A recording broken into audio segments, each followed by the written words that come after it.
Next up, we've got Tiana Laurence, who's going to talk to us a little bit about transparency blockchain use case, particularly in Africa. Thanks very much. Welcome, Tiana. Can you guys hear me okay? I'm kind of getting over a cold, so if my voice goes out, I apologize. I'm going to show you guys some software, some working software, but they're going to try to get it up here. There were some technical difficulties, so let's give it a minute. Let me tell you guys a little bit about Factom. It's our little startup. Our development's all in Texas, and then they keep me in San Francisco away from the developers for some reason. So what we are is we're built on top of the Bitcoin blockchain. And we did that for a couple different reasons. We wanted some scalability, some cost reduction. And it was really based off of what was talked about earlier, this block size, this civil war that's been happening around how do you get enough information on the blockchain? How do you do more interesting things without bloating it?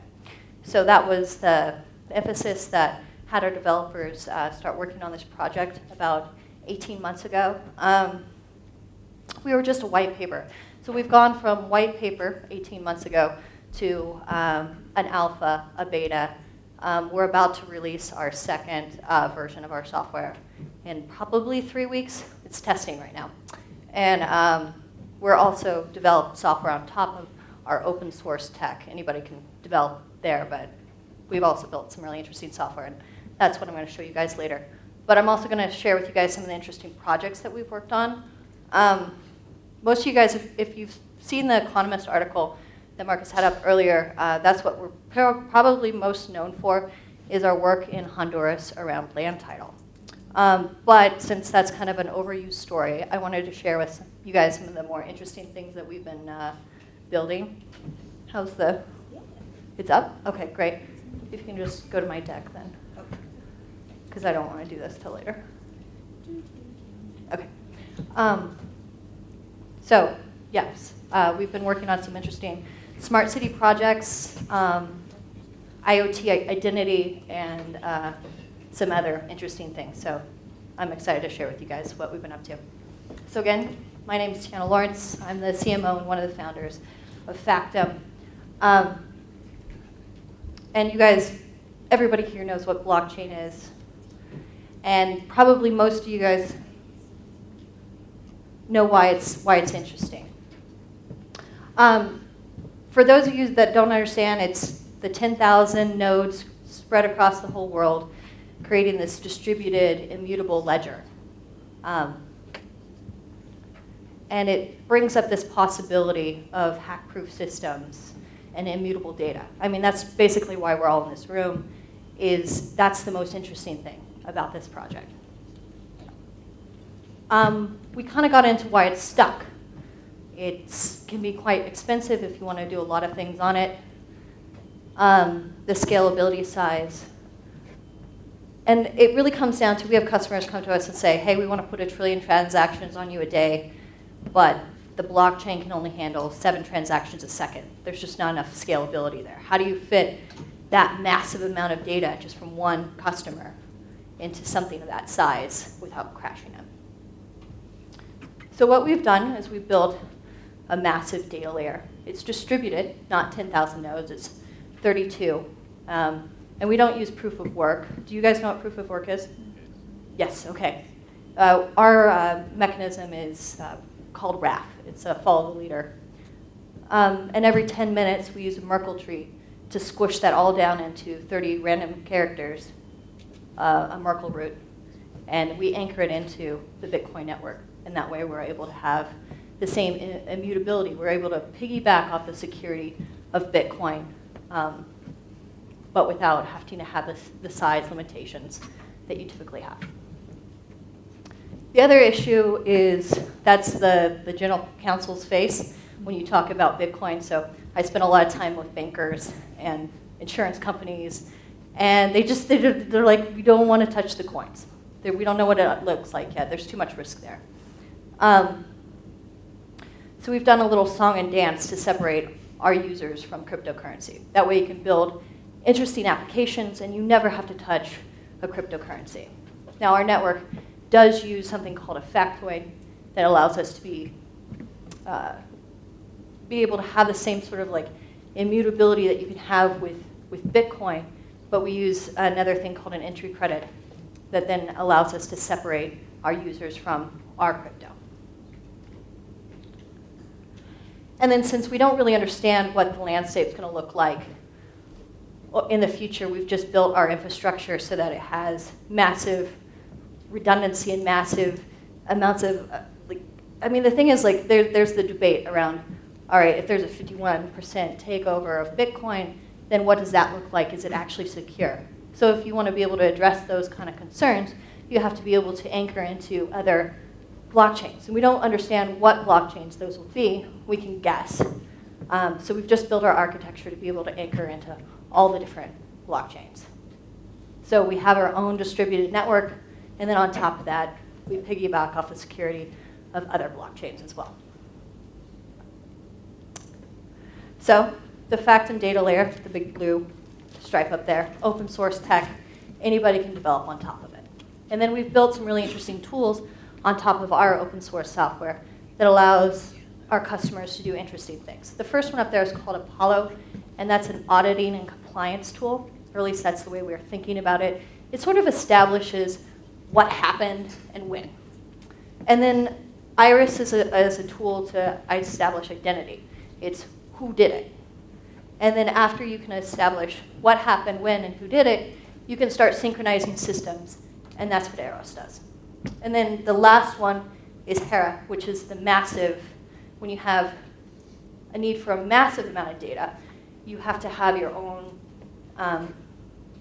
basically, blockchain. So it's a private permission blockchain. So if they're not even comfortable with it being in a public utility, then you can establish your own blockchain and then anchor against Factom that then anchors against the other one. So you have the extra security, even if you don't really need it. It helps bridge that gap for customers. And it also lowers costs significantly. Has anybody seen this movie? I really liked it. I saw it twice. No one? Yes, one guy. Two. Okay, you guys have to see this movie. It's called The Big Short. It's good. It's basically the reason we're all in this room is this massive financial crisis that happened that then sort of spurred the whole reason that Bitcoin basically was able to take hold, was invented, was because we lost faith in our financial institutions. So it's a fascinating movie. I think it really puts things into perspective, and it helps us understand what actually happened in a really kind of funny way, if you like to cry and laugh at the same time.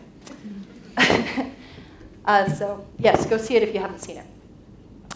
Getting into this, I'm going to talk to you guys about one of the projects that we're working on with one of the largest land title companies in the world. That's why this is relevant. It brings it up.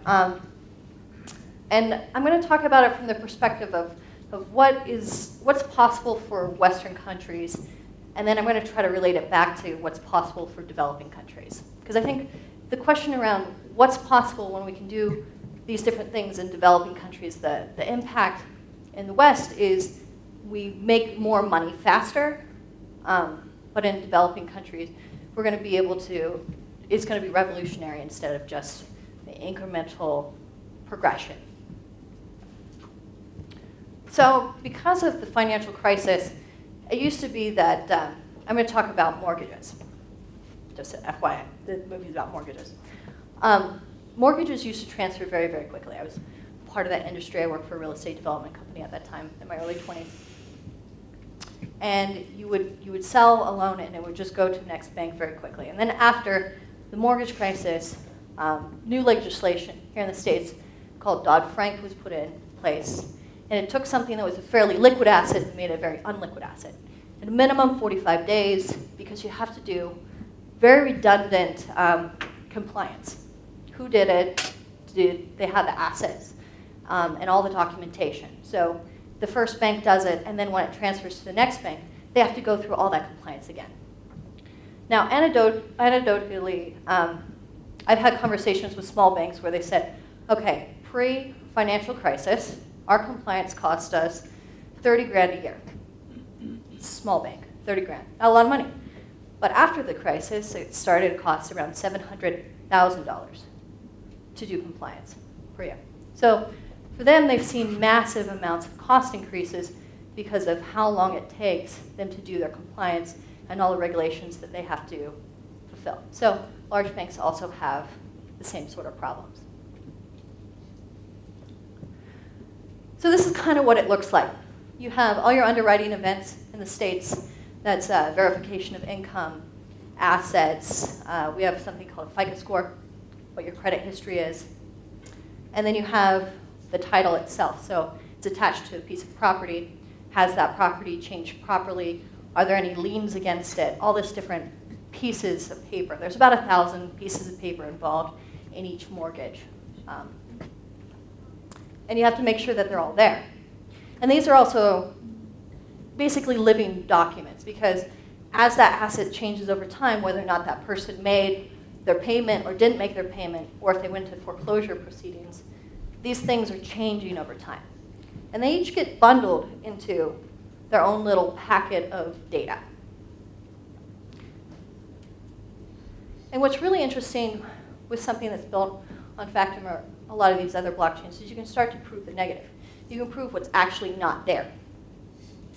And with blockchain, you have this sort of inherent idea around you can timestamp information, you can prove that it existed in that format at that given time.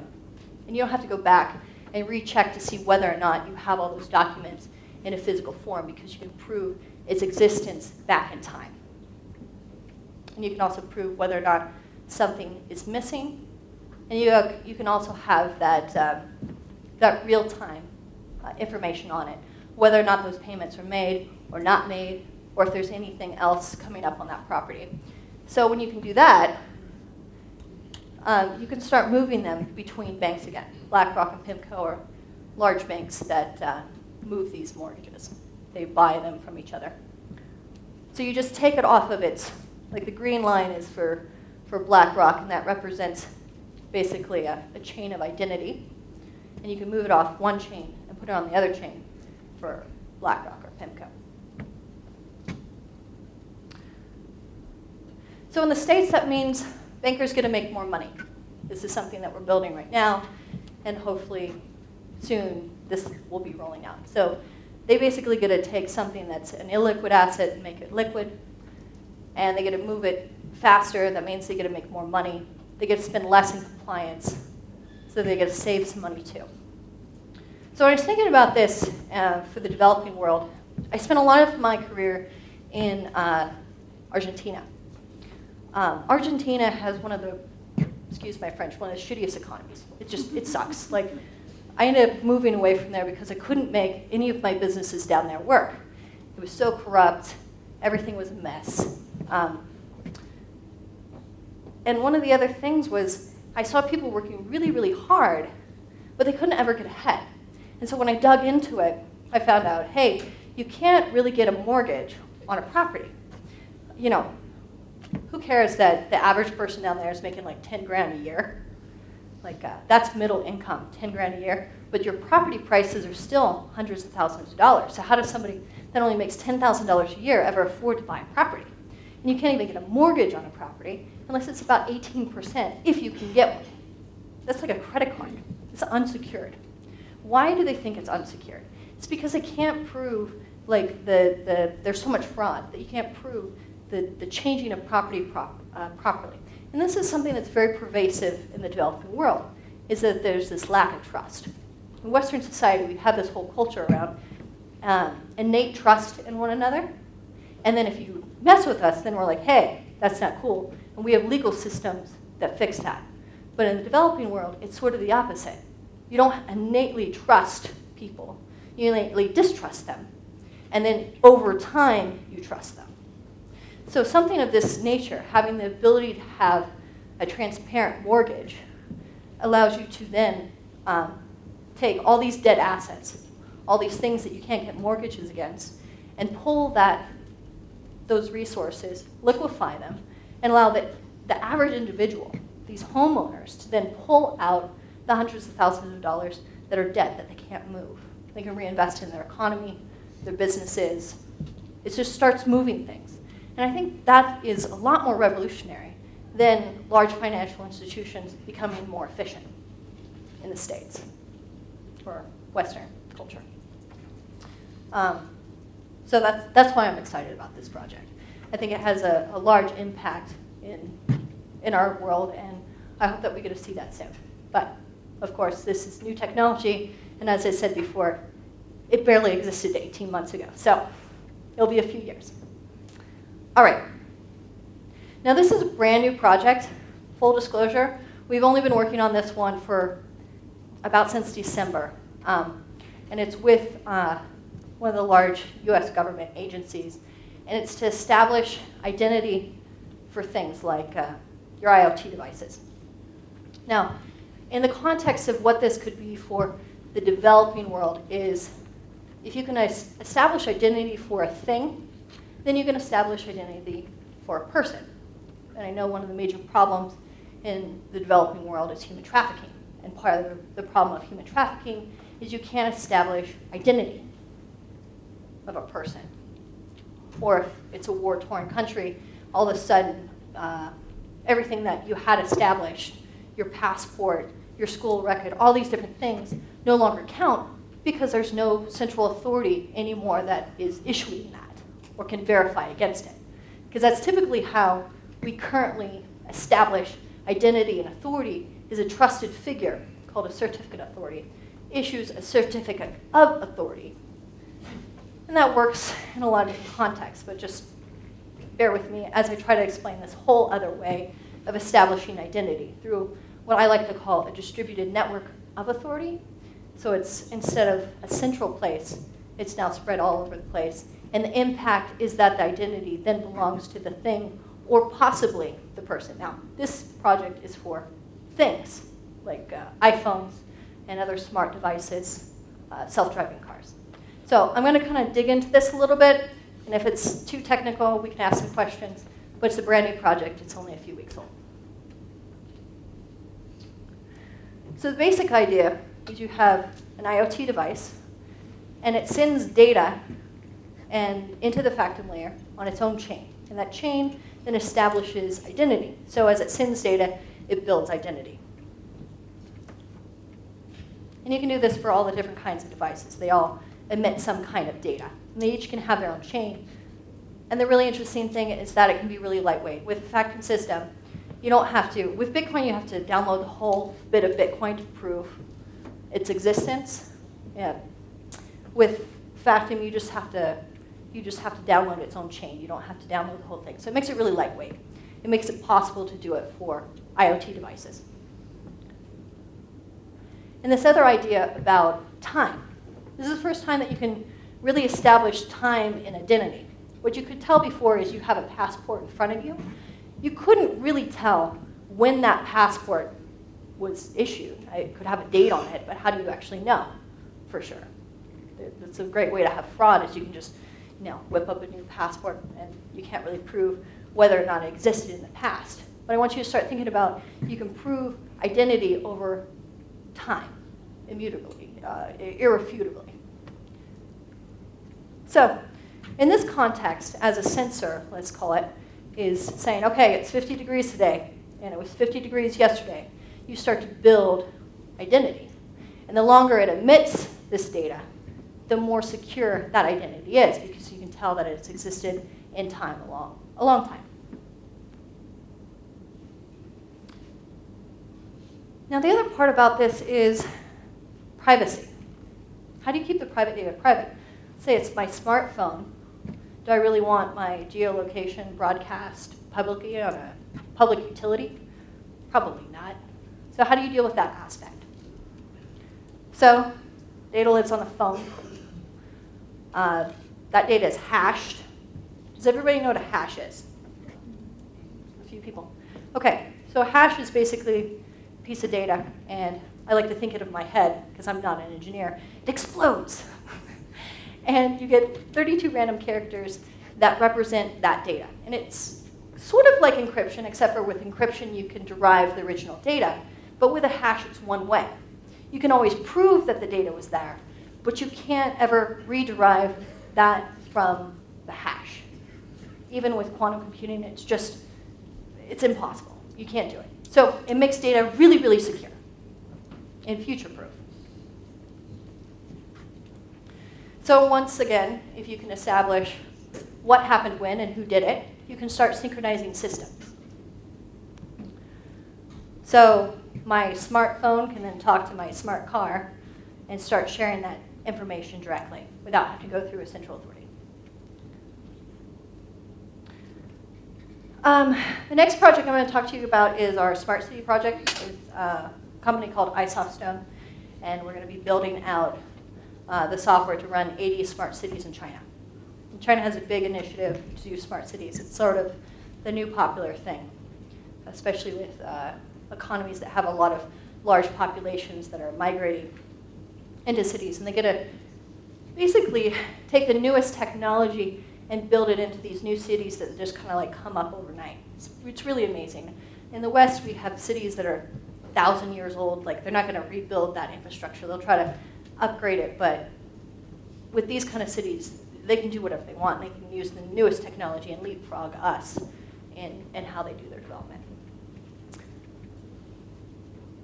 So this one, it's not as long as my presentation on identity of IoT, because it's really basically the same sort of concept.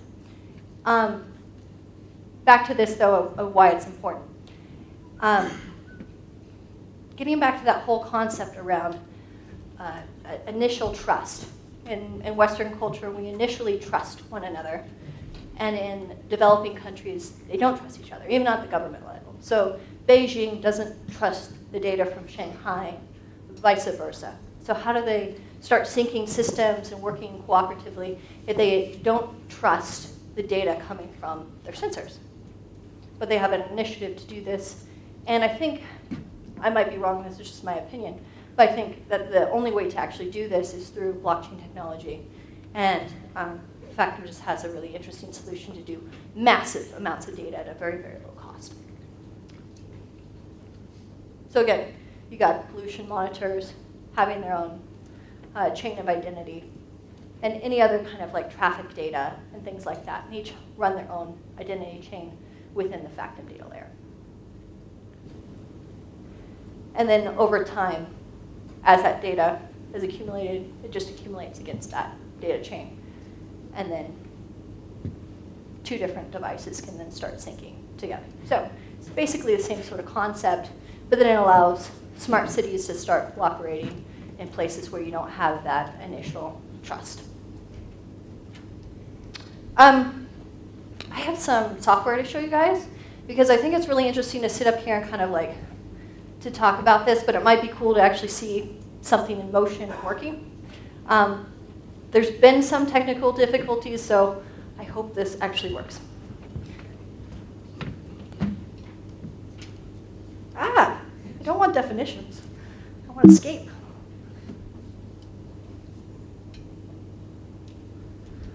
Okay, so this gets back to the what we talked about first, the mortgage securities. This is just a basic demonstration of how this works. So this is up and live and working. Here you can see like a unassigned mortgage here. Over here you see a little green check mark. That means it's in the Factom system. And then with these mortgages, you can start building security. So a security is a bundle of a lot of different mortgages that are put together. And here you can see those ones put together. And if I click over here, see if it works. Oh, it does. Yes. Okay, remember that whole thing about hashing 32 random characters? There's a hash. That's what they actually look like. And there's all the different gobbledygook that represents that data. So you can see that it becomes really secure because you can't really derive anything from that. And hopefully it will let us see. Okay, yep, there's a document inside of here. That document also lives inside the Factom data system. I don't know. You can add a document. I didn't prep one on this laptop, but you can just add a PDF and that way you can have more documents added.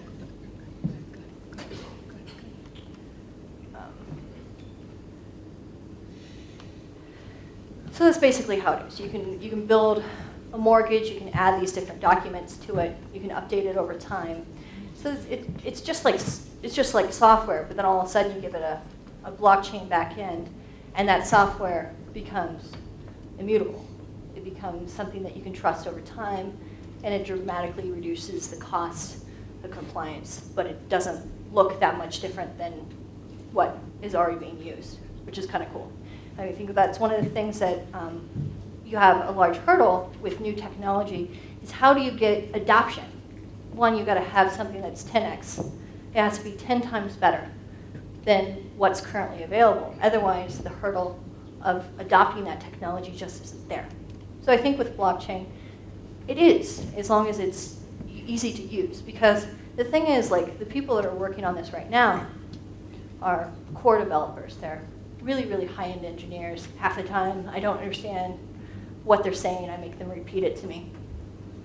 That's probably why they leave me in San Francisco. And then you have to be able to get that so that the person that's at the counter at the bank who's recording that deposit can use this technology. And it doesn't feel any different for them. It's easy for them to use. And I think that that's what the possibility is over the next 18 months as we can start to do more pilot projects, test this technology, and make it really user-friendly and easy, and something that's already built into existing systems, which helps also lower your costs. If you don't have to redevelop all this software from scratch, you should use API calls to make it usable. So that's basically what I have for you guys. I have some extra slides in case you had extra questions for me, but I'm happy to take questions right now. Yep. Really great. Thank you very much. Thanks so much. We'll take some questions. The only thing I'd just like to say, if you don't understand what the blockchain engineers are saying, I'm a bit worried about where I fit into the value chain. No, I understand. It just sometimes takes a couple of days. Great. Okay. Okay. Should we just take one on the mic? Hello. Oh, yep. Yeah, thank you. I've had like an extensive. I do understand what many blockchain engineers are saying, and That's good. I even had dinner with Avi a few days back. Oh, you had? Were you in Dubai? Yeah. Ah, And I missed the Dubai trip. I still misunderstand. I mean, I guess I understand, but it seems like a lot of the point of this, although maybe there are multiple value adds, but a lot of the point is kind of eliminating counterparty risk, as kind of you're explaining, right? But I don't really understand how these 32 federated oracles, or however that is, I don't really understand how that works, because now wouldn't that mean that you have all these identity system and the smart city and all this, and they're all essentially passing through 32 fingers that we must trust that they're not, we must trust them, and they're basically permissioned by you, and it's like if I wanted to jump on and try to access it, I wouldn't be able to.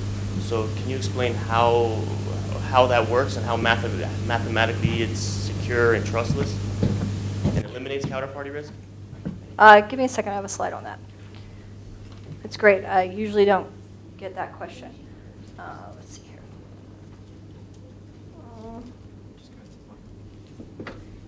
I don't know where my deck went. Yeah, my deck. Nope, that's the website. That's their deck. Okay, so Factom uses, as I talked about before, a consensus mechanism is Raft. And Raft works by a mechanism of follow the leader. So randomly, one federated server, one server that's been elected by the users of our system, gets chosen to start the consensus mechanism. Now, these 32 federated servers are then audited by another group of 32 servers that are waiting in the wings in case there's some sort of disruption in service or some kind of trust issue. Then that server gets booted out, a new server gets booted in. Now, since it's an open source project, anybody can run a server against any of these other servers or be elected into a federated server. Anybody can really run one. Now, we're still in beta, so it's a fairly new system, but that's how it will be working in the future. I don't understand the technical math of why that works. I know that we have this whole concept around, like Bitcoin, for example, works because you have the token, the Bitcoin. It's the software that then pays the hardware, the miners, to operate. It creates this really interesting incentive mechanism that separates the need for a third party to then issue, or the, how would you want to call that? Like, if the software is paying the hardware to do this, then you move away from Factom issuing a check to the hardware or somebody else issuing that check, which gets away from having to have like a central person that's then creating that payment. So it allows it to be decentralized and work by itself without another human interaction there. So I think that answers a lot of those questions, but can we dig into it more, and if I missed something there? No, okay, Right. Did you get my slides up? Okay, perfect. Let me show you a picture of what I just talked about. Okay, that's my picture of 32 federated servers against 32 audit servers. And the whole idea around using a cryptocurrency to then create decentralization. And how that works in the Factom system is we have something called a factoid that acts as our cryptocurrency, allows our software to pay our hardware to operate. But then how do you allow banks and other financial institutions to never have to touch the cryptocurrency? And we do this song and dance where we take our cryptocurrency and turn it into a one-way entry credit. So once it's sort of like going to the fair. You take your fiat currency, your dollars, or what do you got in your pocket, you go buy a ticket, and then with the ticket, you ride the ride. And that's my analogy for how this works. It allows you to create that separation, because you can't then take those tickets and then turn them back into cash. You can't really sell them on some kind of black market. At least with Factom, it doesn't work that way. And it also allows us to do this other thing. So cryptocurrency like Bitcoin goes up and down in price. So your cost for entry can also go up and down. It's set by the miners, whatever they want for that. With our system, because you want to have massive amounts of data, and the users of those systems want to have stable costs that they can predict, you need to be able to separate that and create some kind of lever there so that even if the cryptocurrency goes up and down in price, you can maintain a steady price on the entry credit. So the number of entry credits, so if a factoid is $1, you get 10 entries. If a factoid is $10, you get 100 entries. So that way you can keep that stability and cost for entry into the system. Great. Good? Thanks very much. Okay. Right. Thanks for the presentation. Yes. My question is very related to the previous speaker. If you've got 32 nodes, are those private nodes? Are they permission? Do you own those nodes, or are they distributed? They're distributed. So in that case, how do you incentivize those nodes to keep on maintaining the ledger, which kind of links to what he was saying, that otherwise if it's 32 nodes, it tends to become very centralized, and you're putting a lot of data into 32 centralized nodes. Okay. I think there's two interesting things to talk about there. One is that with the Factom system, every 10 minutes, we're hashing the data in our big data and anchoring it into other blockchains. So you might have to trust us for 10 minutes, but you can trust Bitcoin or Ethereum or Ripple forever, whoever your blockchain of choice is. So trust us for 10 minutes, trust Bitcoin forever. As I said before, you can't really beat the network effect that you have with Bitcoin with 10,000 nodes spread across the globe. But how do you deal with that scalability problem? I think Factom is an interesting solution. So that gets back to how do you incentivize a distributed network, which goes back to the question of what Bitcoin invented was this idea that a coin, the Bitcoin, or in our case, a factoid, allows the software to pay the hardware to work. It works in the same way that Bitcoin does, except for we have an extra piece that allows us to separate our users from the cryptocurrency by giving them an entry into the system versus having to touch a factoid. But it still allows us to have a decentralized network where our coins are factoids. I call them software licenses. You're not going to have people buying groceries with factoids, at least I hope not. It's purely to run our network. And users, the people that are running a node, get compensated in factoids, and then they can sell those into a network, and people can buy them for then entry credit. So us, for example, like one of the ways that we make money is by buying these factoids and using those to then, for our customers, turn them into entry credits, so getting paid for entry into our system. So, does that answer your question? Yes. Okay. Tiana, thank you very much. Very interesting presentation. So, not really a technical question now, just you guys have very lofty aspirations. It's fantastic. You talked about Honduras stuff, Argentina, the mortgages, etc. How do you guys, because so Bitcoin being a native currency, it was an asset that never existed.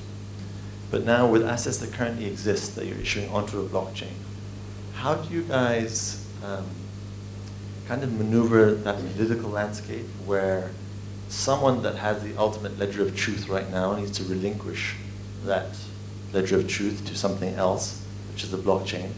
And so the question of, like, what does the issuance look like to actually get authorities to allow you guys to issue onto the blockchain?